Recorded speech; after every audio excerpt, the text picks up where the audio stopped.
Hello, welcome back to another episode of In Christ Podcast, a show where we inspire the masses to become financially free while building God's kingdom. On our podcast today, we have Mr. Faber Obasi-ike. Mr. Favour Obasi-ike is a serial entrepreneur and well known for his role as a CEO of Work and Play Entertainment. In this podcast, we'll be discussing how to market your business and strategies to use to efficiently grow your business by marketing. So thank you for being here, Mr. Favor. Thank you so much for having me here, Dami. I appreciate it. That's great. So my first question is, who is Mr. Faber Abbasi-ike? Favor Obasi-ike is, first of all, a child of God. He's also someone who loves people. He's a person that has very great zeal in seeing other people win. And that's something that has been instilled ever since birth because I've always been that person to always, help other people get to the other side. And as a self-taught drummer at the young age of 6, that's when I started really to propel myself into the world of connecting with people both online and offline. And that also allowed me to spearhead, whatever I'm doing in today's world, whereby I've been able to connect with people all over the world, travel into different countries, and I've been able to just impact people's lives by either through music, through entertainment, through business, through marketing, through my own podcast called We Don't Play. I've seen different facets of life, transform and also give a lot of audience to people who I've never met in real life, but I've been able to impact them in one way or the other. So I've been able to do that successfully. And now, fast forward, now I have a business called Work and Play Entertainment. And here's where I've been able to help businesses and brands understand the value of content marketing by applying SEO, which stands for, or which means search engine optimization. So we've been able to do that across different platforms, helping your website rank from page 10 of Google to page 1 of Google. Where we have so many success stories, and it's just a pleasure to be here to share this amazing news with you. That's definitely wonderful. And I want to definitely dive into your story more. You say you play the drum, you do music, you're a marketer, how were you able to like combine all that to create work and play entertainment? What led you with all those different experience and exposure you have to create work and play entertainment? Great question. So the thing for me is consistency. As long as in a year I've been able to accomplish, even if it's half of the task, I know I've done better than doing none at all. So I don't beat myself up too much on it. And this is something I've been able to do over time. So Work and Play Entertainment came from another business that I actually started before, which I don't talk about much. So on this podcast, you're hearing it exclusively. And I had a business called, I do have it, but I don't run it as much as I run the current one. But that's what pivoted into what I do now, which is called Fine Africa Media Entertainment, acronymed as FAME. And that's where I was able to now put in my music elements. I actually had a team of people. We were working together in the studio, had singers, songwriters. We used to work together and do it even back in school. So these were things I used to be doing for fun, but I also took it very seriously because I was also into the business interface too. And then when I served in Nigeria, when I went to do my NYSC, I was in Lagos and I had the opportunity of working at Beat FM or Mega Electrics Limited, where all the big stations, Classic FM, Niger FM, Beat FM, and of course Lagos Talks, which is the latest one before I left back in 2016. And I was able to connect with artists. I was able to see all this, amazing artists that we love to listen to today in Afrobeats and connect with them, just be in tune with them. So these are things I've been able to do. I was able to also help them get to 1 million followers on Twitter when I joined. This was something that I was doing from that digital marketing perspective. So I've always been dabbling in between music, entertainment, and business. And I decided, you know what? Let me take this to the next level. How can I incorporate that? And that's why my podcast came to life because I wanted to create that alter ego from music because music is so finished product friendly. You have to make sure all the cuts are clean. But with podcasting, it's like it's rough, it's uncut, it's like a completely different game. So I'm like, you know what? I'll use both and make sure that those two are well done and people can see those sides because perfection is great, but also there's perfection in imperfection. So those are things I've been able to do over time. And I still have my music on the side, which when you listen to my podcast, you'll always hear music in the background. So I always incorporate some sound elements to make sure that I still retain that sound, even though I'm not doing it fully in music, but I'm also doing it in other assets of my business. Oh, that's very impressive. And I want to ask, if you don't mind sharing, you mentioned that you help Afrobeats artists, increase their followers on Twitter, for example, to 1 million followers. Like, what was the steps, or what were the things that you were looking for to help that client reach that milestone? So what we did was we were very heavy on media. In other words, we're heavy on video marketing. And this was back in 2016 when video marketing wasn't as big as it is now, 6 years later. And we were able to do that by just making sure that we capture the highlights of different moments, because we realized if somebody wants to watch a 30-second video, they need to know why they're watching that video. There has to be something of substance to watch the video. So we did that every week. We would do like a recording session of maybe 10 minutes and batch it up into different parts, and then connect people to now check it out on Twitter, which was their major source of connecting the dots. And one of the things that we also incorporated was YouTube, because if somebody has a song on YouTube, we put that on YouTube. It sounds very simple to just take a link and put there, but how we really took that to the next level was by making sure people always share. There was always a call to action: share or retweet. Because if you just post a video and say click here to listen now, first of all, platforms don't like you leaving their own platform to another platform. So we had to make sure that that was well put in, that people could also comment and say, okay, listen to this song, and we'll go to YouTube and come back to where you came from, which is Twitter, and leave a comment or share it, so that we can maintain that community and that engagement within the platform. So it was very heavy based on commenting, engagement, subscriptions, and making sure that people feel welcome and they also don't feel like they're being bombarded with music or bombarded with news. No, that's really great. And just to get more into like what you just said, the first I want to first start off with, is the start of the video. Right now you mentioned that video is now a baked in, compared to 2016 way of marketing. Is video still the best way to go about marketing? That's my question.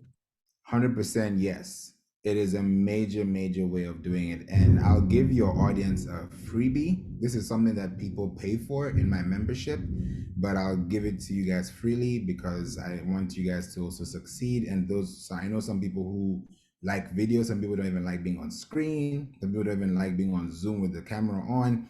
I understand. But if you can have something that is visually impacting, then you can be able to reach those audiences faster. There's a platform called Lumen 5, Lumen 5, number 5.com. And you can transform your blogs into videos in as low as 30 seconds, because it's going to pick the best information out of your blog. If you're a writer, this is even best for you. Just write your best information, make sure your SEO is tight, and then you can add that into your videos. You don't have to put your face on there. They give you royalty-free music. They give you premium stock images. You don't have to think about being on camera or turning on the lights or putting on makeup. You can do what you want to do as a man, as a woman, in the comfort of that Lumen 5 platform, and use that for video marketing. Turn that into a reel, turn that into a Pinterest idea pin or a video pin, turn that into a TikTok video, turn that into an Instagram video, put that out as a story, let people see it, go on LinkedIn, put it out there, let people, consume the content, because the first 3 to 5 seconds are the most important parts of your video. Because when someone's listening to a song, they're watching a video, they're listening to you. If you don't capture their attention in those 3 to 5 seconds, someone else will. So you want to make sure that you are very intentional about leaving a good impression and a lasting impression from the beginning. That's really great.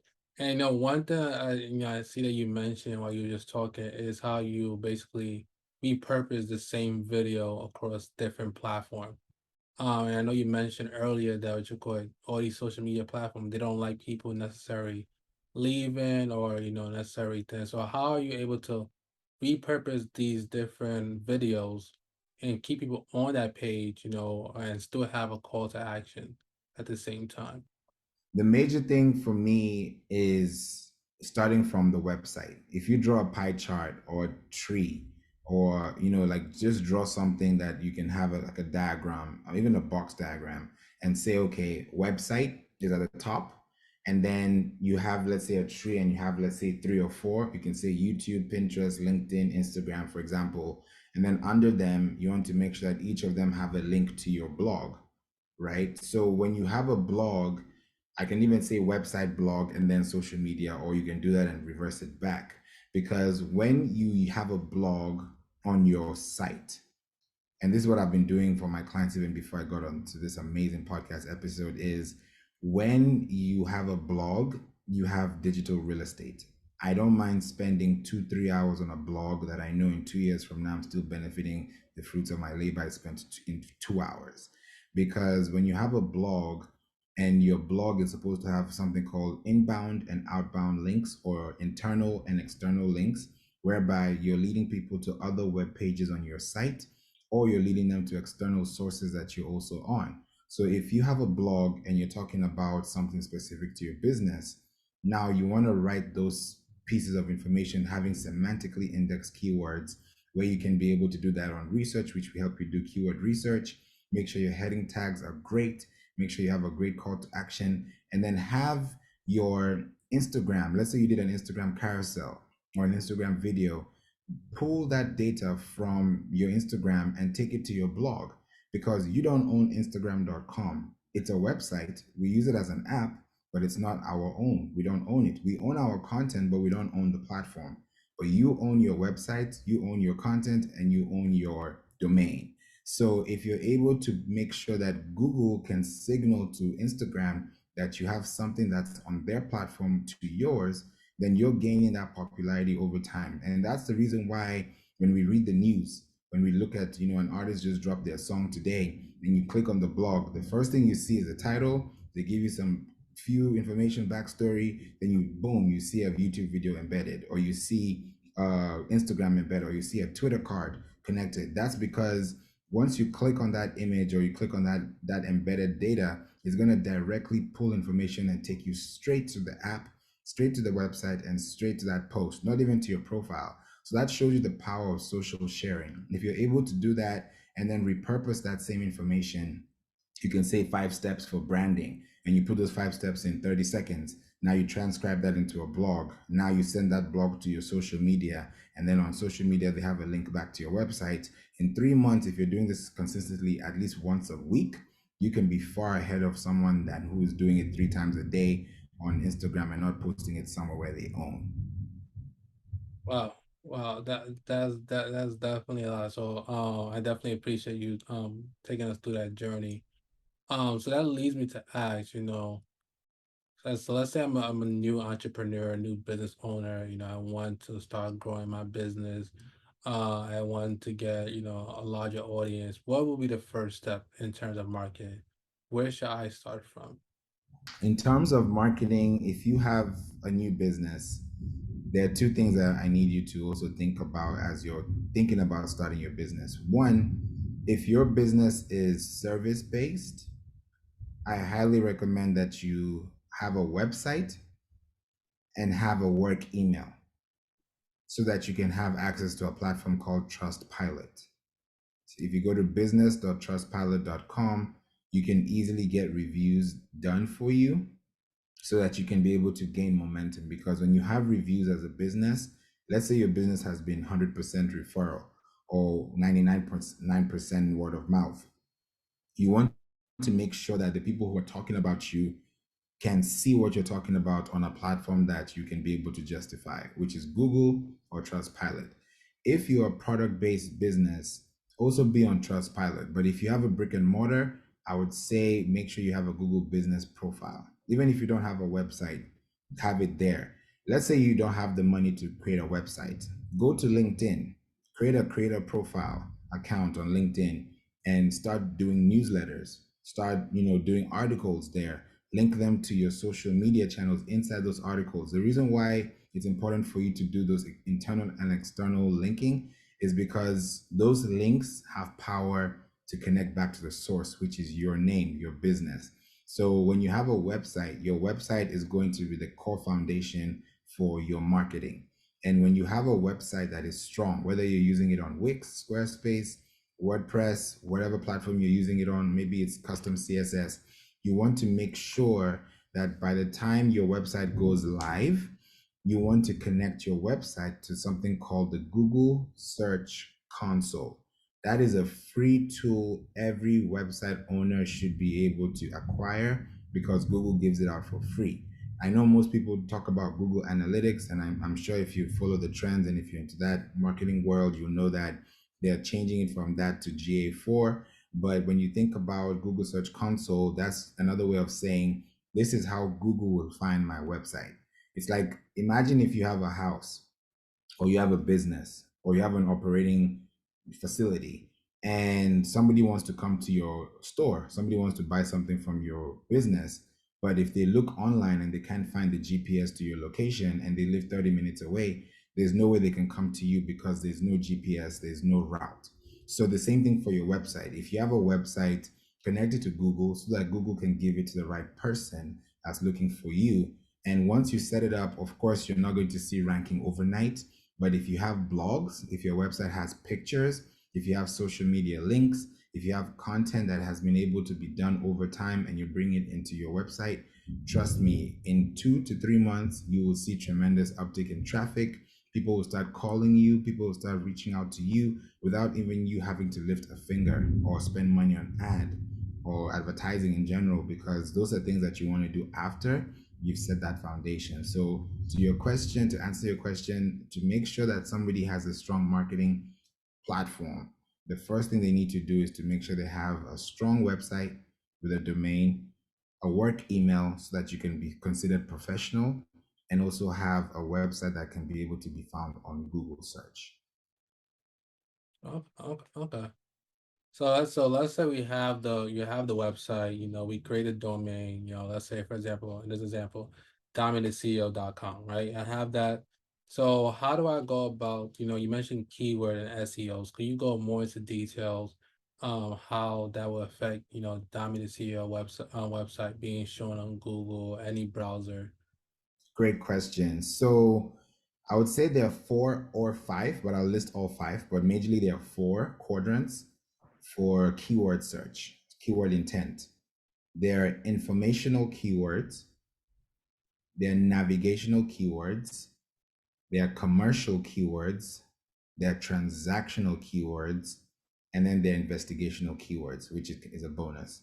So I'll explain this so that you can also Google this for yourselves and see what this means, but I'll give you a broken down version. Now, informational keywords is like, for example, how to tie a tie or how to make jollof rice or like things that people like will search for that has information based, and you will get a result, either an article, either a recipe, either a book. You'll get an article, a video, you'll get something because it has given you a result.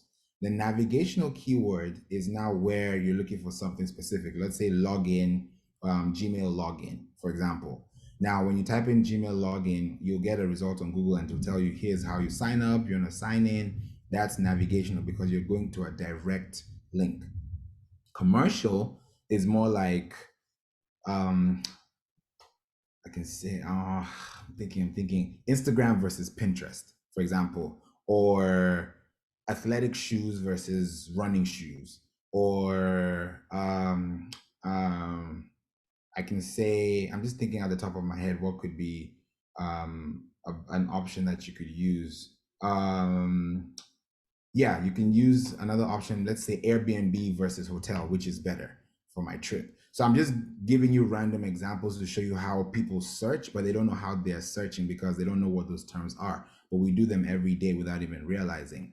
And then transactional keywords are like buy Nike shoes or buy plane ticket, or best tickets for October, for example. Now, when you get those keywords, when you see the word best, when you see the word top, those are commercial, because when you think about commercial, you're commercializing something. You're giving something value to. You're looking for the best shoes in town. You're looking for the best trips to go to. You're looking for the best vacation spots to go to. You're looking for those specific keywords. Transactional, it means that I want to buy something today. If I'm looking for this specific product, I'm going to find it because it will be there. Now, investigational keywords is more so like, how do you put them in listicles? How can people find you? Maybe in, let's say, 5 steps to branding. Now you're going to get step one, or let's say there are 9 archetypes for branding, or they're branding archetypes. These are the names. You can find it that way and you're going to get results. Now, for your website, for you to choose which one to rank on, you can rank for all of them, because you can literally be selling something, but before you sell it, you need to inform them. Now, if you're doing that consistently as a business and you're on your website and you're wondering, where do I place these types of keywords? The best place to start is your homepage. Because on your homepage, your images, your text, your heading tags, your footer, your header, all of those things are going to have text on them. So if you have an FAQ, for example, at the bottom of your homepage explaining to people how this works, and let's say you're hate, and I'm going to go a little technical so that you guys can see it. Now, if it's FAQ, I'll write frequently asked questions and I'll put that in H3. Now that's a heading tag, H3. There's H1 to H6. H1 is more considered as the title of your book. H2 is like the subheading, and then H3 is like the mini parts, or like, let's say, sub parts of the subheading. Now, if you put H3 and then let's say H4 is question 1, H2 or H4 is question 2, H4 is question 3, and you're answering those questions. More so, like, people spend about 4 to 5 questions in the FAQ section. And if you do that on your site, and then your homepage has your logo, make sure that even all the images that you have on your site don't have photos that are above 1 megabyte. Recommended is about 500 kilobytes. You can use platforms like compressor.io. You can use a platform like Handbrake, to just minimize, or tiny JPEG, I believe you can be able to, or tiny PNG, one of the two. You can easily be able to compress your images if you don't have softwares to do that. And then when you upload them to your website, you want to rename the file. When you rename the file of your image, that is an SEO practice, because you don't want your image to be img_1110, because JPEG, we know it's a JPEG, but Google will not know what that is. But if you hyphenate and use the keywords like we talked about through keyword research, and keyword research can easily come from platforms like Facebook, from Google, from Pinterest, from YouTube. Just go on the search and see what people come as a result. What I usually tell people to do is use the ABC method, and I use that on Pinterest a lot. So if you're looking for digital marketing, you can say digital marketing A. You get aesthetics, you get books, art books, you get artwork. Digital marketing B, books, basics, whatever the case may be. C, D, E, F, G, keep going like that. But the whole idea of what you're doing with your business online is to make sure that all your tags are published. Google can understand your images, understand your videos, understand your text, so that when people are searching for terms without searching your business name, you can show up on the top result of the search because you've been able to optimize your website. I know it sounds like a lot, but I know for a fact that if this is something you're dedicated to doing and investing within 1 to 3 months, or even 6 months at the very least, you'll enjoy your business for the rest of your business cycle. And I'm talking about 7 years. Even if you turn into an IPO in 7 years, you will still benefit those results, because you paid attention to the groundwork, and you built a foundation that you can be able to stand on and build links that can support your business going forward. Wow, that's really good. And I want to go back to what you said earlier. You mentioned that with all this information, you have all these things. You get the website, the search, the keywords, the SEOs. You say that if you run this play properly, you don't have to necessarily worry about ads. Running ads. So my question is, when is it necessary to start running ads when you start a business, or is it better to just focus on, making sure all these link SEOs, keywords, all these things are set, the groundwork for these are good compared to ads? Because depending who you're talking to, most people say, run Facebook ads, run Instagram ads, and you're burning cash. But see, with this one, you're not so much, you're spending cash, but not as much as compared to running ads on Instagram and Facebook. Right, exactly. I would say this. I'd rather spend more time than more money. so that I can enjoy more money in less time. Mm, Because if you spend $1 a day, or $5 a day, or $10 a day, or however much you want to spend per day on a platform like Facebook or Instagram, you're going to spend that money and you're going to get results. That's guaranteed. But here's the thing, if you want to spend that $10 a month, that's about $300 a month if you're doing $10 a day. Now, if you multiply that times 12, I would have taken half of that budget and invest that into an SEO specialist or strategist, and then put out at least 1 to 4 blogs a month on your site. You can do way more than that, but on average, at least have 1 blog per month, like have a newsletter type of thing. And if you do that consistently, the day you want to run ads, you can pick one of those links that are already ranking organically. And then inside that blog, because most times when people are running ads, they're sending them to a landing page or to a checkout page. You're not just running an ad for running ad's sake. So I would take that ad and literally take one of the blogs that I've done and say, okay, we're in August. Okay, I know by December people are going to be looking for Christmas gifts and I have a product I want to sell. Okay, I'll spend August and September and maybe a little bit of October to plan and work out some, put some work in place and publish articles organically on my site. Of course, do some social media posting, make sure that people can see it. And then around, let's say, the middle of October, I'll take that same link and then send people, maybe do a brand awareness campaign or do a consideration campaign on Facebook, or even better, I'll go to Pinterest and do Pinterest advertising, because I can get for a cost per acquisition, I can get for 30 cents compared to a cost per acquisition or lead on Facebook I'm getting for $1.50 or $2.50. So I'm getting more for less. And in the end, I'm able to still have paid traffic coming to my website, because my goal would be, if you want to buy this product, I'll first want to inform you about my product before I sell it to you, and I want to gain your trust. So how am I gonna gain your trust? By reading a 5-minute article before you spend 5 minutes putting your credit card details on the checkout page. Now, if I just sent you straight to the checkout page to buy this, you may not come back because you feel like you've been sold to. You don't know what's behind this paywall. You don't know if you're going to get your money back, even though they say it's a money back guarantee. Like, there are so many things, and that's why there are so many abandoned carts. Due to research I've seen, there are so many abandoned carts because people don't practice or harness the value of customer service from the jump. So if someone searches for something and the ad shows up, like we talked about, those 3 to 5 seconds are very important. As soon as they see the ad, they should feel welcome. They should feel like, okay, I want to read more.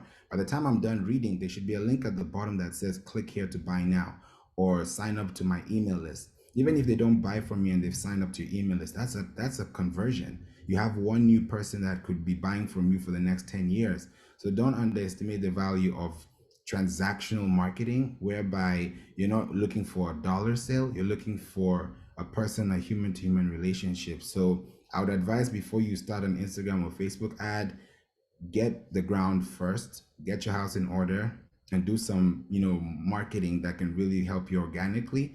And then even before you do those things, ask yourself, have I applied all the concepts? Have I checked all the lists? Because some people can run Facebook ads, Instagram ads, and not even have a Facebook pixel on their website. That they're losing traffic, they're losing numbers, they're losing customer segments, they're losing customer ID. There's something called the audience intelligence. That's something that I talk about with my membership. And there's a way you can be able to get those things for free, to know exactly what type of emojis are they using, which similar accounts do they follow, what is their consumer behavior. These are things that you're going to need to know before you spend $1 on them, so that if you're spending $1 on them, you're getting $5 back, instead of spending $10 a day and getting nothing back in return. So I hope that gives you some clarity before you spend money on ads. Thank you for that breakdown. But one thing I realized that you mention a lot is blogs. So let's say I'm not a person who's interested in blogging, or I don't have anything to write. Let's say for example, I have a podcast, or I just have a clothing brand. How can I apply these marketing strategies that you're speaking on to those two different kind of business? Great question. So I will go in the form of backlinks. The reason why I say ads and blogs and content marketing is great is because I don't know the exact the percentage on Google, but for every single time you ask Google a question, you're always going to get a blog as a result. Even if that blog was posted in 2019, 2017, you will find something that has been spoken about in there. So even Forbes, all these amazing platforms have websites that have blogs. So it's not like you want to ignore it. You just want to make sure that you're aware that you're part of that ecosystem that people are finding your content on. Now, if you have a podcast, I would say if you want to scale your podcast, be on a website. Have a website. Have a really, really great website. There's a website that I know about that somebody reached out to me from Lithuania on a Sunday morning through email, and he listened to my podcast and wanted me to join his platform because they do websites for podcasts.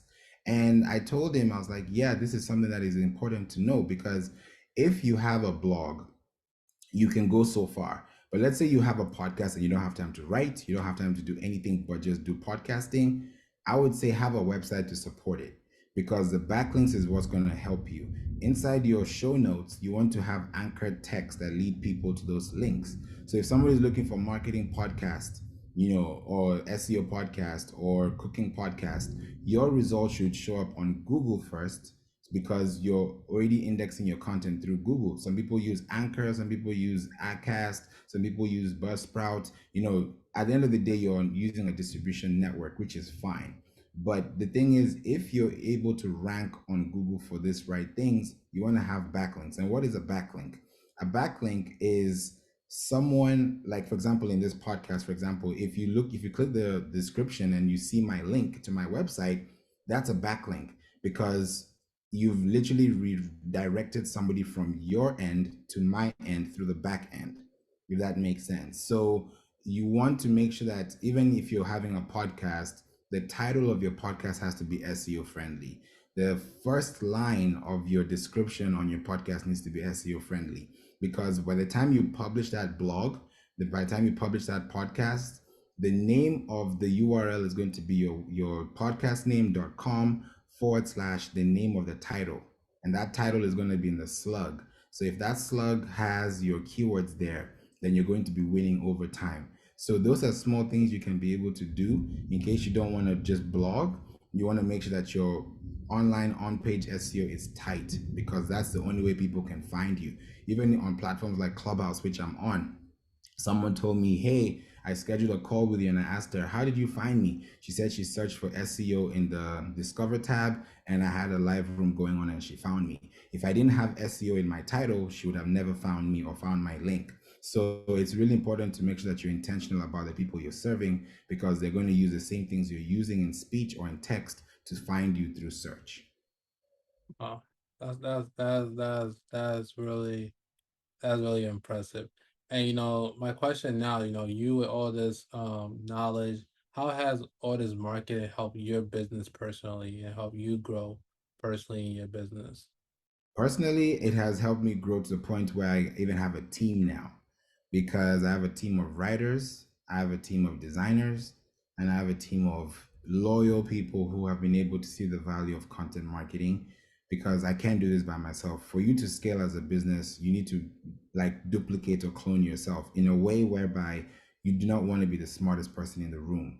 If you're the smartest person in the room, then you need to leave that room because there's nothing you're gaining from that room. I want to sit back and listen. I want to hear ideas from people. That way, it makes me feel comfortable that I can be able to trust you on that. So for me, my business has exponentially grown because I've taken all the steps I've told you into practice on my website first before I could help anyone else. That's why when you're on a plane, you put on your own oxygen mask before you put on someone else's. You want to take care of yourself first before you take care of someone else's. Even in the Bible says, love your neighbor as you love yourself. So if you don't love yourself, how can you love your neighbor? So you have to think about how can you take yourself first? How can you put yourself first?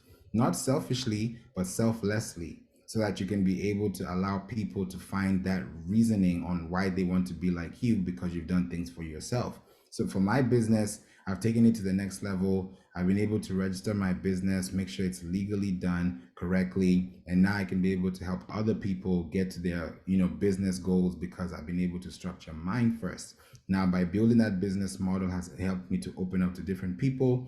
We connect with them through email, through podcasting, through client work, through memberships, through courses. The list is endless. We've now created different verticals for the business that you can enter through any form and you can still enjoy it. Even if you're not a client, you can still enjoy those benefits because we believe in the power of networking. So that's how we've been able to boost our business through social audio listening as well. That is well great, and I can just imagine as you was building your business, trying to all marketing strategies. There was some times where it seemed like things was not working, or the SEOs were not working, or the keyword was not working. How was your faith? Your faith in God able to encourage you and continue to um push you forward to know that one day this will make sense, like you mentioned. It may not happen overnight where your link is on the first page on Google, but it may take 3 to 6 months where you see it and you can do this for 7 years. So how were you able to use your faith in God to keep you pushing? Yeah, for me, I would definitely say that my faith in God comes from patience and persistence. Because when I'm patient and I'm persistent at the same time, I don't lose track of where I'm going. And for me, when I look at this time last year or this time 2 years ago, I wasn't enjoying the benefits of what I did then. I had to enjoy it now because I had to do it then. So for me, the faith comes in by hearing, by action. I want to make sure that I can be able to apply these concepts correctly. And I also want to make sure I can do it in a way that I can be able to see the next, level, the next things for my life. And one of the things that I've been able to do over time is fasting, because I don't play with that at all, because I have to make sure that you're in tune, you're having your high radar signals on as well. So I have faith in God so much that anything I do, I know that I'm doing it because it was first God intended. That inception came from God first. So I fast on it, I pray on it, I meditate on it. Sometimes people are like, why have you not released this song? Why have you not released this video? Why have you not released this article? Why have you not released this podcast? It's because for me, I like to take time and I'm not rushing myself, because people are always pressured. Oh, these people are posting. For me, I know everyone is on their own lane. Everyone that came here and they came here at their own terms, at their own time. So everyone's time zone is different. Everybody has their own time. So for me, I just make sure that when it's my time, I'm well prepared, because time and opportunity happens to them all, but you need to take that chance so you can be able to have the best of it. So that's how I've been able to have my faith in God and just be very patient and persistent, so that by the time it happens, I look back and I'm like, okay, I could do that before, I can do it again. Wow, wow, wow. That is really great. That is really great. And definitely, fasting is definitely important. Like you mentioned, it's a great way to stay in tune and knowing God's will for your life. Because there's no point of I guess you mentioned like today we would get carried away because of comparing. This person is posting, that person is posting, or this, and they get lost in their own journey and they stop, they give up. So I'm glad you mentioned that, and that just leads me to ask, for those who are listening, those who watch this video, how can they, get in touch with you and learn more about your programs? If you can go into details about the different programs you have. Yeah, thank you so much for the opportunity. If you want to connect with me, I will start off with Google, because I've been talking about Google all day. And you can Google my name, or even better yet, Google my business name, which is Work and Play Entertainment. And once you click on the first link, or between the whole page, you'll see all my links. If you want to follow us on the LinkedIn company profile, if you want to follow my LinkedIn newsletter, if you want to check out my podcast called We Don't Play Podcast.com, you can listen to it. You can subscribe to the podcast. That's what you'll get. You put your first name and your email, and you'll be in our sequence. And we'll always send you emails whenever we have podcast releases. If you want to join our membership, you can also join our email as well. You can follow me on Instagram at FlaveBeats. That's FLAEVBEATZ. You can follow me on Twitter the same way. You can follow me on TikTok the same way. You can follow me on Facebook the same way. And you can find all that information, because I do have a link specified for that purpose. And inside that link, you can be able to find all those things. Or you could go to workandplayentertainment.com and then sign up and get all access to our courses, which is available for you. and anything that you need, it's all in one link. So you can always reach out to me. I'm also on Clubhouse for those who are on Clubhouse. You can check my name, FLAEVBEATZ, or Favor Obasi-ike, and you'll find me. You can listen to my rooms, check out my virtual business card, and I have all those things available for you where you can have first-hand access to me. And let's say you don't want to go through all these things, you just want to talk to me. You can also check out my website and schedule an appointment with me so we can have a marketing strategy call complimentary for 30 minutes, and we get to know what your goals are for your business when you want to start, and we can get you started the right way. Wow, wow, wow. Thank you.